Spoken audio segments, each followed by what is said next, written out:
উন্নয়ন কাজ ধরা ছাড়া দরপত্র করেছিল 750 কোটি টাকা দিয়েছিল জাপান ডেভেলপমেন্ট ফান্ড থেকে।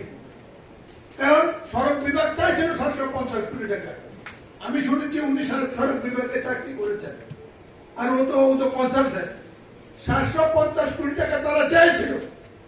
এই কথাটা শুনে রাখা ভালো, একটু প্লিজ ওয়ার্ড করে দেব। এই 750 কোটি টাকা অ্যাকচুয়ালি বলেছেন এক টাকা কাটা রয়েছে।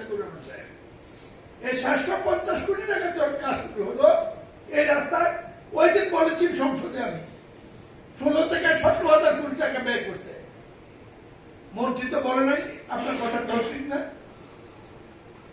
মন্ত্রী তো বলে নাই আপনার অপতথ্য, মন্ত্রী তো বলে নাই এত না এত খরচ হয়েছে। টাকা তো সরকারের।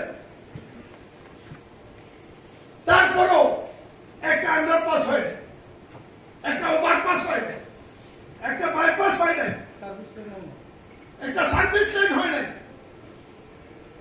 এই কথা কেউ কাউকে জিজ্ঞেস করে না। মাঝে মাঝে মনে হয় সংসদে একটা কিছু খেয়ে আত্মহত্যা করি।